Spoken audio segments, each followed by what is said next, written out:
Without further ado, let me call upon our first batch of speakers. We've got Sneha and we've got Kalyani from Cognitive Research. They've come all the way from India and they're going to introduce us what the Kenyan and the African youth consumer is all about. Thank you very much.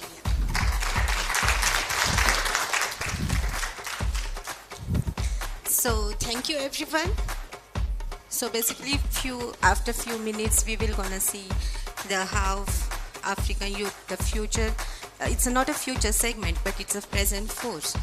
So it explores the how power in the African market shifting from the brand institution to the youth themselves. So yeah, as I said, Africa future is already here. So it's a young median age is 19 years.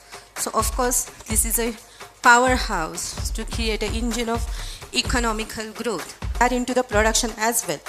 They are creating new brands, micro-manufacturing, local brands. Because of that, what is happening?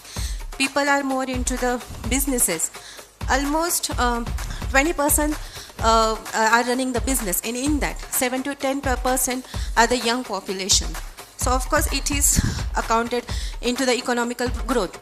So near future, they are changing their boundaries and they are creating new growth for the Africa. So Africa is the fastest growing consumer market, and why there are reasons behind it. That people are spending times on internet.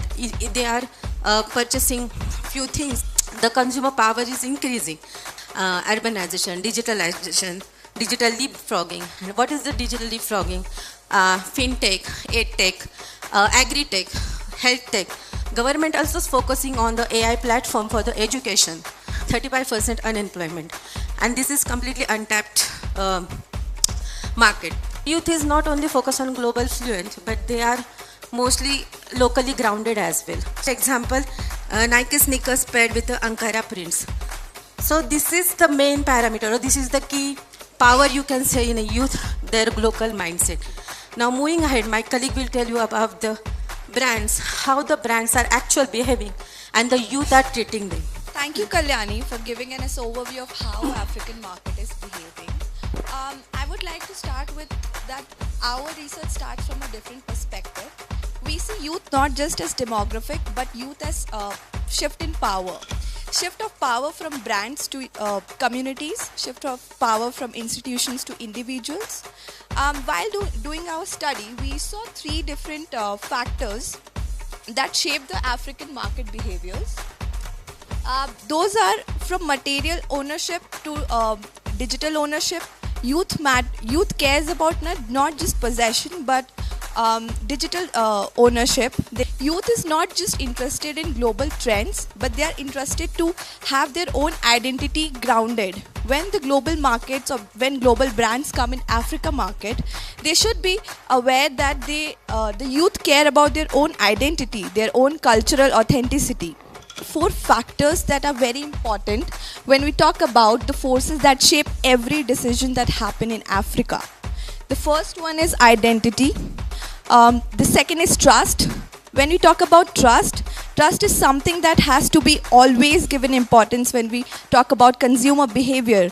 The next slide talks about how youth has shaped narratives than passively just consuming them. We have some of the stats with us. That says 70% of all online shoppers in Africa are aged below 35. That means the major number of consumers are youth. Youth are something that has to be looked upon. Youth is no longer waiting for the opportunities, they are creating them themselves. Here I have tried to show that how brands in Africa region is behaving. Here in markets like this, consistency matters more than creativity, ethics matters more than awareness, and reach matters more than ethnicity. This slide talks about women behavior in Africa market. Women are something that is untapped structure in Africa. They are the underdogs. When I say women, they don't just drive inclusivity, but they also expand distribution channels. Here are some pointers that brands should look after when they're trying to enter the African market or whether they are active in the market. The first one is from material ownership to digital ownership. The second is redefining value beyond price. The third is hearing the youth and their pointers in decision making. We have to give youth the power to say their pointers and to have their opinions in the markets and campaigns. The fourth is build through transparency. Make people aware of what is the sourcing, how is the pricing structured, whether it is ethical, whether it is sustainable. So these are the 4 pointers that we have to look after when we say that youth is the most important consumer in African market today. Coming to the end of our presentation, we would like to wrap up with saying that in coming decades, global cultures will not just be shaped in LA or London, but also in Lagos and Nairobi.